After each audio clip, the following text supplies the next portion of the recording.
Hello. Bonjour, bonjour, lovely souls. There's people going outside by the beach, which is where I want to take you guys. So let's see if we make it to the beach.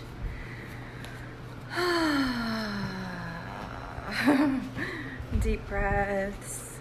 Deep breaths.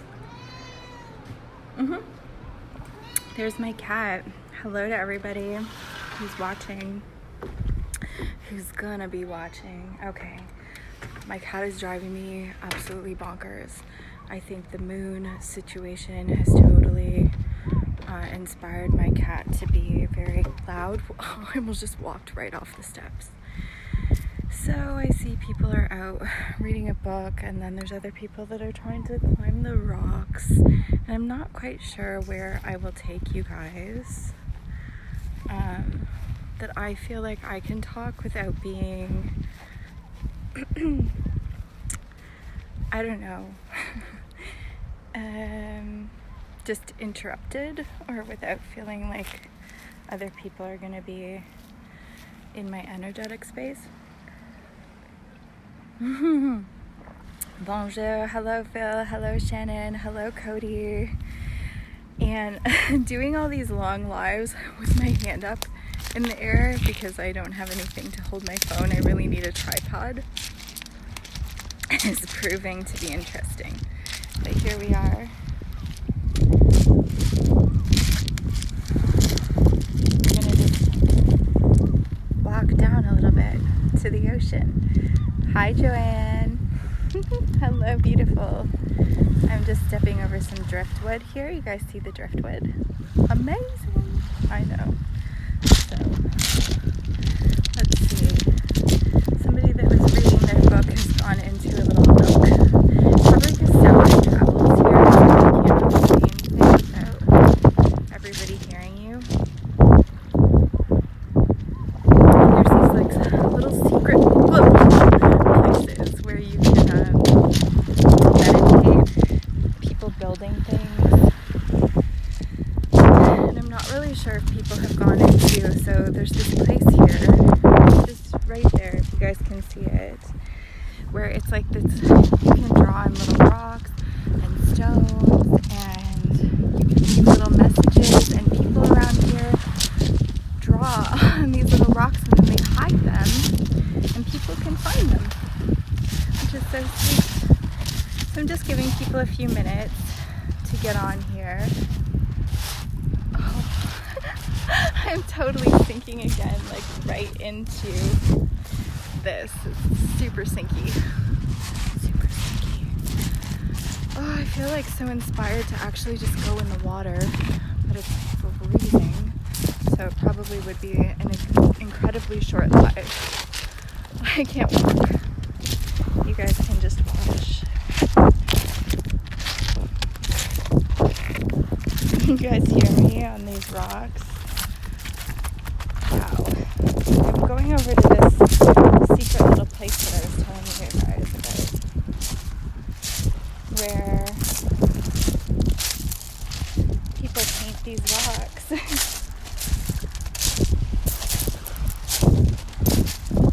Look at this. Not sure what that is.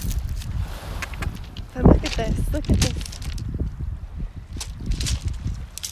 How amazing.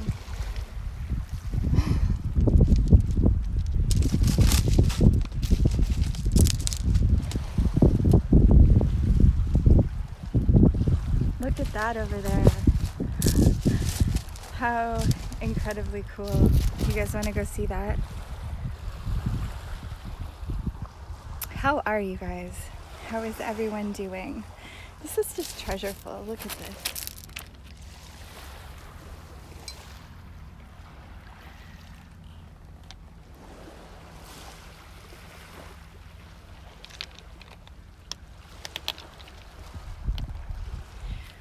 I moved to magic. I'm telling you. It's just wild. maybe 5 minutes ago I had a thought, because I was missing people, missing souls. I was like, maybe I'll go back to Ontario because I'm missing people. But I'm just telling you, it's out of this world. Look at this here. Look at this thing that somebody has built to meditate.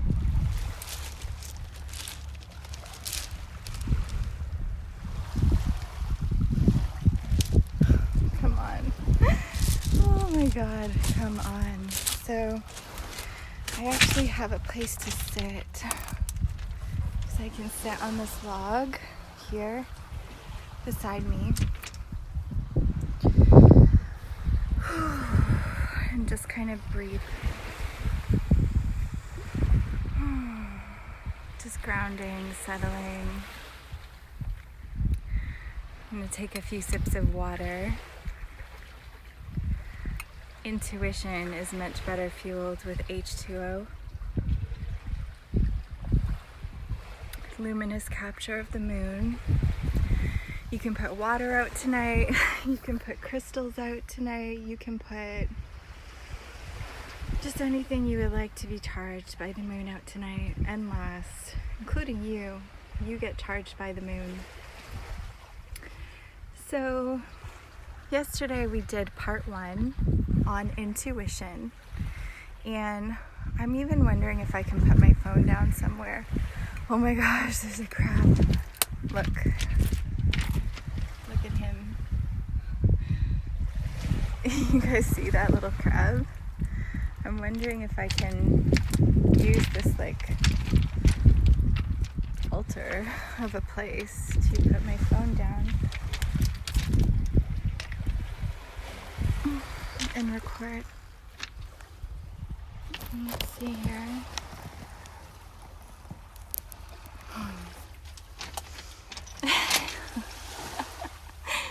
I don't know if this is gonna work. I don't know if I can like actually do a whole workshop leaning forward either. Maybe. Maybe not. So, one exercise in cultivating intuition that you could focus on is actually learning to organize and structure yourself according to the moon. So, especially when we're working with new moons, when we're working with full moons, when we're just working with all of the different energies of the moon, we can acknowledge what's going on internally. We can start to really like sink into how the body feels, how our psyche feels, how our dreams are manifesting. So I feel like inviting other learning tools into your life is highly advantageous when working with your intuition, because as you start to navigate and govern these different types of systems, let's say astrology, you can also, I was like, somebody laughing at me? No. The bird's like, ah. As we start to study these other systems and we bring these principles and we bring groups of people and other people into our sphere, we start to see these patterns. And when we have things in the external world that help to validate what we're feeling in the internal world, that can be very freeing in terms of letting go of fear, in terms of wondering if we're crazy and all of these different things. I'm hurting their altar. So I'm just gonna leave that alone and come hold my phone. I think that probably a lot of you guys have seen different things on the black moon, the new moon in Leo that has just happened, that's happening right now. And you'll see that there's like all of these different associations that one might find. So for example, last night I was up until about 5 a.m. this morning, or maybe even potentially later, it's just, I'm right here on the ocean, and the moon, whatever is going on with the moon, I feel is really intensely magnified since I've lived here. It's like everything sweeps in, all of the energies, all of the currents, all of the everything. And for those that are in tune with their intuition, which is La Luna, okay, so the feminine energy is the moon, the masculine energy is the sun. So when you want to work with your intuition, one of the best ways is to start practices that involve being more aware of water and being more aware of the energy and the activity of the moon. So ceremonies, intentional activities surrounding the moon can really help you to develop your intuition. So what I would suggest is practicing, and I am going to have like a little homework sheet that I'm making tonight if anybody wants to participate. This workshop, these different workshops that I'm doing, I will throw a PayPal link in the comments after. Anybody that feels the call to donate, I appreciate. It helps. So, but just, yeah, hit me up for the homework sheet, you know, because it's going to give some more guidance in terms of direction for activities that you can focus on. Yesterday we went over like the idea of sitting inside of your body and like what it feels like to enter a room, what it feels like to be in the presence of someone.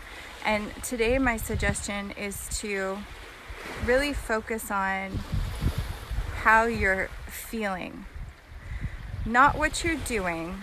Like when somebody, so often people ask like, how are you? I like to ask, how is your heart? You know, because how are you in the depths? How are you in your emotional space? And a lot of people have been cut off from their intuition or have been conditioned in society to think your intuition doesn't matter, your feelings don't matter, those depths don't matter, when they really do. And so people don't give themselves liberty to actually explore, what am I actually feeling? And then there's all of this social conditioning that says you can't feel this and you can't feel that. Like some messages I've received this week, you know, for example, and they're all varied, but a mom, you know, that has a family, and she has like a wonderful husband and she has wonderful children, but she has tons of anxiety and has seen multiple therapists, and nobody has been able to say something to help her feel better with herself. I'm not saying that she couldn't have seen more people or that she won't see other people that can help her identify and clarify with this better, and always seek professional help, okay? Like I'm just talking from a spiritual perspective, but the big thing that a lot of people need to hear is that it's okay to feel what you're feeling. And this is the number one way, the shadow work, to get through to being able to sit with your intuition. Okay, the intuition is the compass of the soul. It's your navigation here from a soul level. And you can't get to that when you are stuck in shame. That bird sounds like it's freaking laughing. It's probably laughing. You can't get to intuition when you are inside of shame. And our society just loves to shame the pants out of everyone for everything. And so what happens is that you have thoughts, you have particular thoughts, you know, like, I know I should be happy because I have this beautiful husband and I have these children, but I'm actually exhausted and I haven't slept in forever and I don't know my identity anymore, and I actually feel depressed and dissociative and cut off from joy, cut off from feeling. I just feel numb. This isn't my case. I'm just expressing some things, you know, that I hear. And for me, it was very simple to see, you know, in this scenario, that one part and parcel is that nobody talks about, you know, your identity totally changing when you get married or when you have kids. And the fact that there is like this period of complete transformation. And when you feel guilty or ashamed for like having feelings or thoughts, you know, for example, that even though I have this beautiful partner and these beautiful children, I'm not feeling connected. I'm feeling exhausted. I feel like there's something wrong with me because I'm not in this bubble of joy, like what, you know, people thought getting married or having kids would bring. A lot of times people have these ideas that if they hit these particular societal milestones that they will be sparked with joy. Joy is presence. And when you can be present, you can have joy. And so that can be inside or outside of any kind of circumstance, but there's no external thing or way or like directive in your life that's going to, you know, automatically imbue joy towards you. And the thing is that people hit these milestones and then there's like this feeling of failure or shame associated with not feeling the perceived emotions that one thinks that they will feel. And this happens in all sorts of constructs. So it's like, oh, I met the love of my life and there's all these sparks of joy, and like 3 months later, when that honeymoon period is over, you know, there is a feeling of like despair, or like it wasn't what I thought that it was, and it's not leading to all of these things. And there's this endless perpetual like fulfilling prophecy of staying outside of the realms of success or happiness. And what people attribute success and happiness towards is not usually achievable, because we can keep hitting these milestones. This is like the white picket fence thing, right? So like if you go to, you know, you have a certain education, you have a certain kind of house, you have a certain type of job, you go to a church or whatever your believed faith or religion institution is, and you know, you work out this many times a week and you're this friendly with the neighbors and you're able to cook this type of dinner, and you go on X point, you know, number of vacations a year, and you have your 2.5 kids and the dog and the cat, and you're set. But you're not. You know, like you can chase that and you can be happy in that if you're happy in yourself. And the thing is that we make it so complicated because we tell ourselves in life that we have to have all these particular benchmarks before we can be deemed a successful person, before we can think that we are a valid person in society. And so when you don't feel successful, when you don't feel authentic, when you don't feel valid, when you don't feel like you can buy into this, or if you have bought into it and now you realize, wait a minute, I'm not happy in this, that's when, you know, you have to have those tower moments and let the things that aren't really serving you crumble and fall to the wayside so that you can get to the heart of the matter. And the heart of the matter is when you're living an intuitive life, you're living a joy-inspired life, because there is no external parameters that are going to dictate when you can or cannot be happy.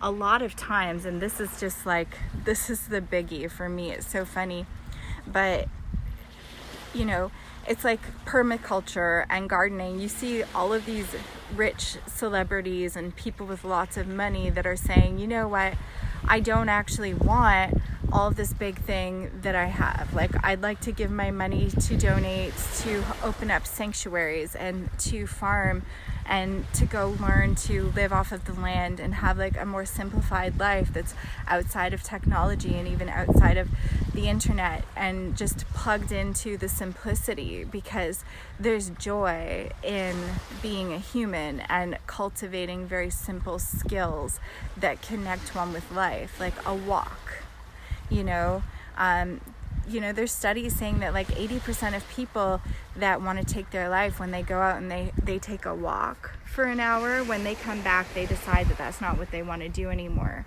Connecting to the moment, you know, giving yourself these grounded tools to take steps in your active moment, to move outside of the fear landscapes of the mind that's overturning and overburdened with a lot of things that aren't practical to one's happiness.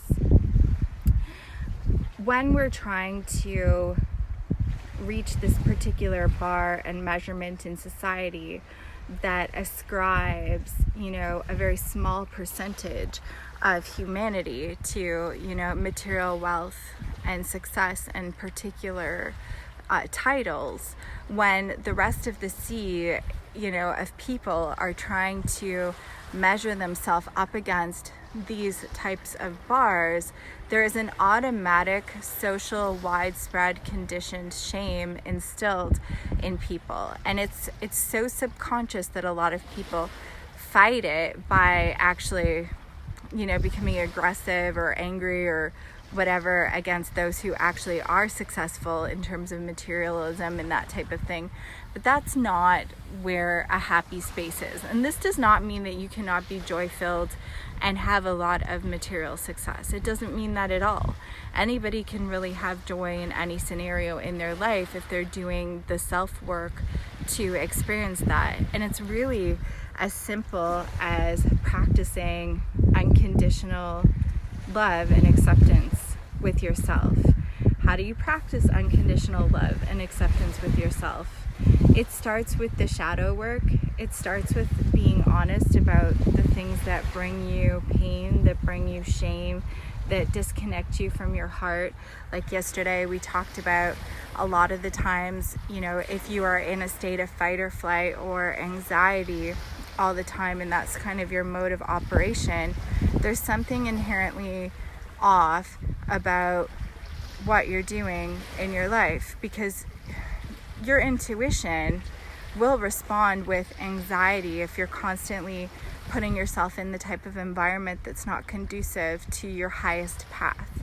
So I like to personally look at the cues from a healthy manner, and of course always seek professional help and guidance and this type of thing when it comes to your mental health. I'm not trying to take away from that. What I am saying is, though, I personally, my own story in my life is that I had extreme anxiety in periods of my life, in my childhood in particular, heavy set, and then definitely throughout my adult life also. And when that was happening, it was because I was living in the framework of conditioning and fear, and I felt like if I stepped outside of that and I just did what I felt more connected to, that I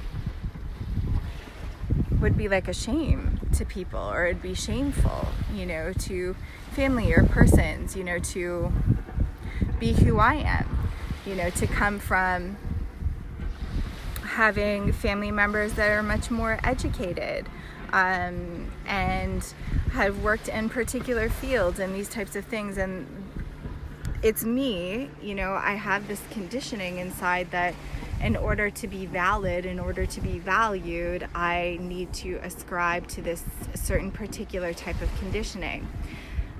As the years went by, and although I've always incorporated like artistic aspects and gone outside the box and went alternative and holistic into meditative practices and all these things, I also never fully gave myself permission until recently to say, I'm an intuitive person. I walk in the world with my feelings and my intuition, and I'm tired of having anxiety or disliking myself or cutting off communication with people because there's so much judgment around the way that I operate in the world, and the fact that I don't want to use head over heart, that I want to walk with a balance of that and let it be valid, and that I absolutely 100% want to walk with my intuition first, you know, the seat of conscious directive thought, your compass, your internal compass. You know, that to me is my primary mode and way of walking in the world. And as I have cultivated my intuition over my entire life, and learned now to step outside of comfort and, say those things to people. Well, if I'm seeing somebody who's passed on, did your father pass on, or did your brother, or is this your son, or is this person, because these messages are coming through. And it's a terrifying thing, because if you really want to go out on a limb and be this type of person, whoever you are, it means that you're going to put yourself in a place of great potential discomfort, where you're going to lose relationships, where you're going to have people judge you, where people are going to not understand, or they're going to misperceive. And you know what? Sometimes you could potentially even be wrong. And it's basically, living an intuitive life, or cultivating your intuition, is being willing to say, I am worthy enough to also have a voice that is able to show up at the table of whoever is in my life, and be respected enough and given enough space to speak. Cultivating your intuition is learning. It's like a huge learning curve, and it's about being brave. And there's a big difference between, I say, being brave and being stoic, because being stoic is how, this old way of needing to show up and be really strong and brave, and like put on that strong armor and face adversity no matter what's thrown at us. But being brave is much different, because being brave is calling yourself to front and center in a situation, knowing that you do not have to go through it, but you're choosing to go through it. And the reason you're choosing to go through it is because the soul call is stronger than the fear of what's on the other side of that. So a huge exercise in cultivating your intuition is working on your self-worth and feeling like you deserve a voice at the table. And also feeling and knowing inside that the way that you are, your dreams, your aspirations are beautiful and aligned with you and worthy of taking the time in your life to actually explore them, to step outside of, the all impending grips of fear, and say, you know what, fear, like, I see you, I hear you, I know what you're all about, but I'm still gonna walk through this knowing you, instead of avoiding you, instead of sidestepping you. It's like, hey, I get it. I get that what I'm doing is scary. I get that it means like major things are on the line. But when we start developing our self-worth and we start having these conversations with ourselves, then we start also looking at like, who is here? Who is showing up in our life? Who is giving us attention and space for wanting to know who we really are? Who is sharing unconditional aspects of love with us? And it's very liberating to actually cut ties with the people that you have to have a false persona with. It's very liberating to be able to show yourself for who you are and know that the people that are there are the people that want to be there.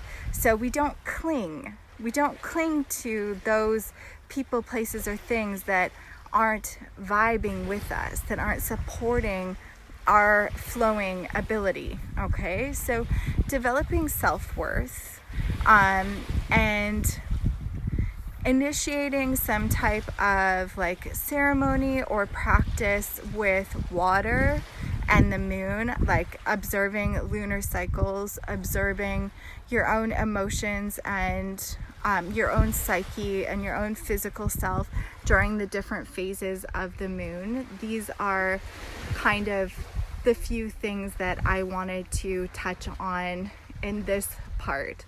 Now, this was going to be, I feel like, I'm not sure. I'm going to just, maybe do one more, maybe do 5 more, maybe do 10 more on intuition. However many parts I feel like is good to focus on. So yesterday I came and I spoke about retraction and expansion. and how you feel going into a room. So like comment below if you'd like the PDF that I'm going to be giving out tonight around this. It's going to just be like a little bit of a fun self-work module that this is like just a follow-up sheet that you can, like a takeaway that you can integrate and have something like written and focused, reminding you of the different steps and things to focus on. So this is part 2. Yesterday was part 1. So yesterday we talked about contraction and expansion. And so that is up on my wall, and I will be loading it to YouTube, and hopefully I have enough room in my phone to save this one. So today we talk about like self-compassion and shame and fear being the things that separate us from being able to get into our more spiritual body, because we are when we feel like we're not allowed to have the thoughts that we're having.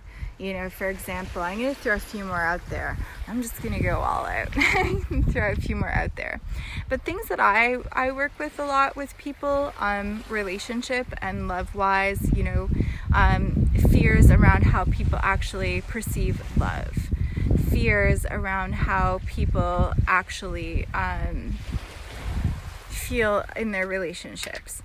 Fears around people's sensuality, sexuality, fears around how others are going to perceive people for their relationship choices, fears about deviating away from anything that looks like the white picket fence, normal thoughts that go through people's heads in relationships, and you know, whether this relationships with friends or relationships with lovers or partners or children or any of these things.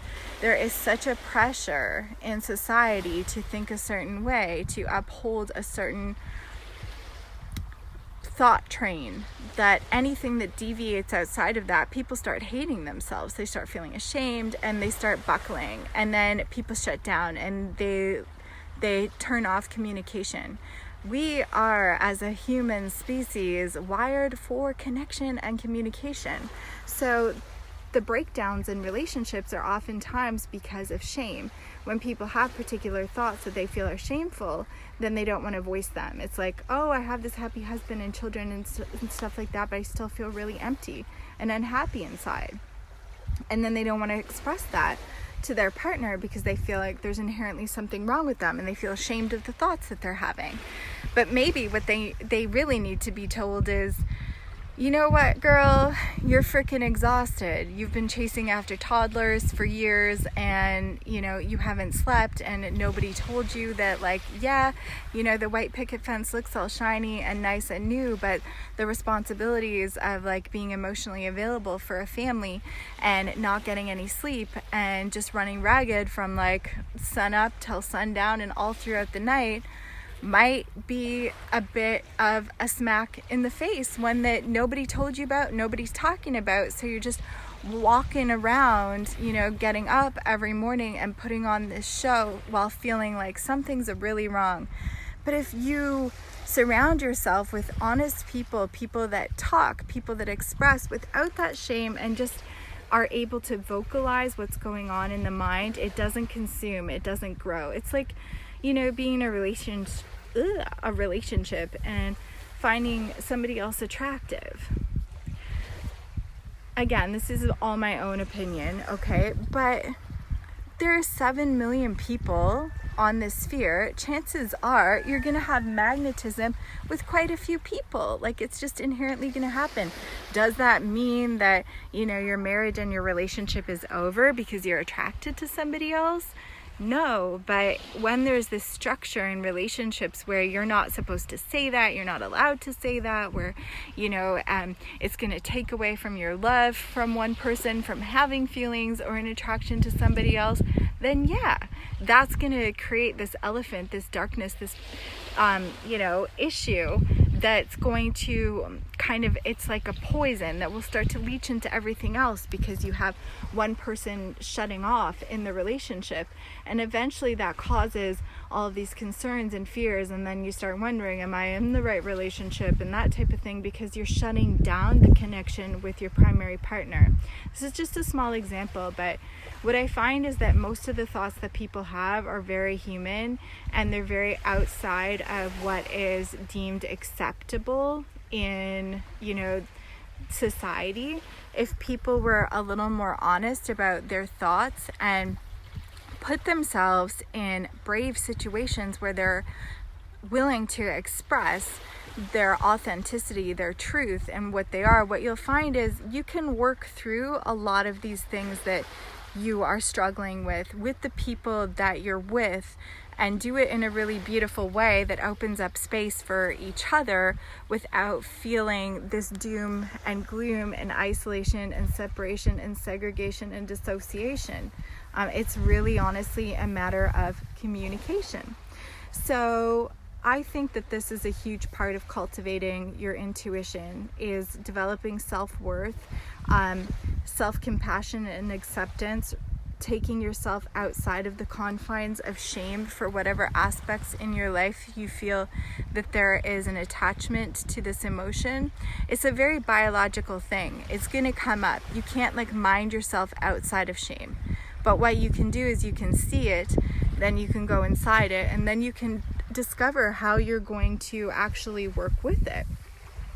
And when you can do that, these are just a few examples, Other people have shame around physical appearance or weight. People feel ashamed about their weight. I've really struggled with this one off and on, or mostly throughout my life, whether I was a size 2 or a size 12, everything in between. So that's a deep inherent thing. But how do you get outside of it? Well, you have to accept yourself. You have to love yourself.